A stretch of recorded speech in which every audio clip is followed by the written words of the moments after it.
The story follows Tommaso Valli, a blacksmith from Assisi, called in by Inspector Tessa Leonardi to clarify the alleged accidental fall of restorer Paolo Righi from the scaffolding of the Basilica of Santa Chiara.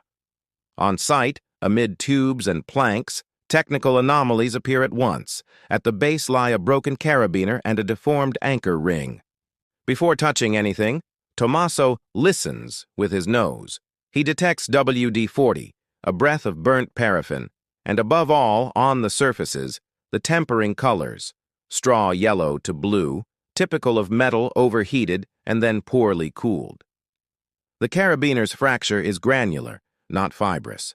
The ring's edge shows wide-pitch striations compatible with a number 8 file. He concludes it isn't to natural fatigue but steel, wearied on purpose. Someone weakened the safety devices to cause the fall. Leonardi outlines the possible outside parties. The scaffolding crew from Neri Allestimenti, foreman Nello Neri, the Perugia restorer Riccardo Fiscaglia, brought in for an opinion, and brother Leone, the sacristan. The day before, Righi had emailed a report about modern patches on ancient iron. Fakes. Tommaso checks the anchors.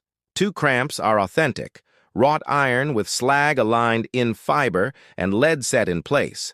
A third proves to be modern cast, patinated, even bearing the cast mark M12, impossible in the 13th century. A traffic scheme emerges.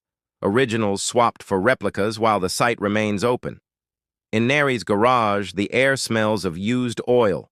On the bench sit a greasy, coarse file and a gas torch still warm.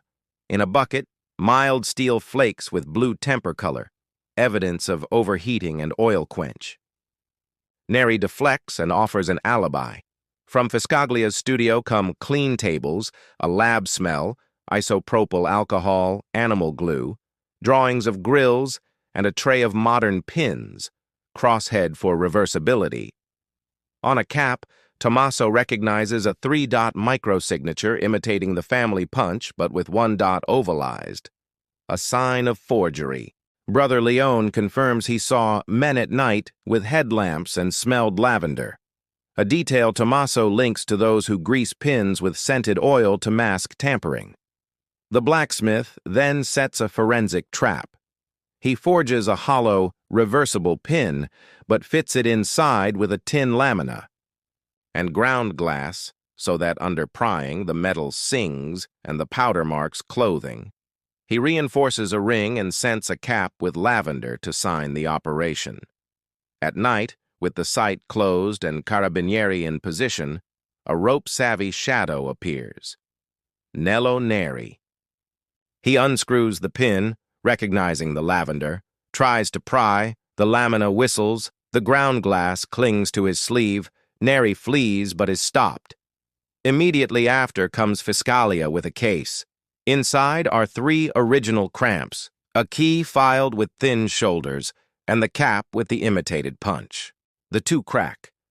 Fiscaglia was replacing originals with reversible replicas and then moving the genuine pieces through Neri. Righi had noticed and was threatening to report. To stop him, Neri overheated a carabiner, causing brittle failure. At dawn, Tommaso restores the ironwork properly. Solid peened pins, a plate with slag correctly oriented, and no crosshead screws masquerading as antique. He marks a cap inside with his true punch, 3 round dots, as a memory for those who listen to iron. Leonardi acknowledges that without his nose, the case would have been filed as an accident. The tale ends with Tommaso back in his shop, brushing the anvil, hearing its small yes and striking 3 true blows. Assisi regains the sound of order, and that is enough.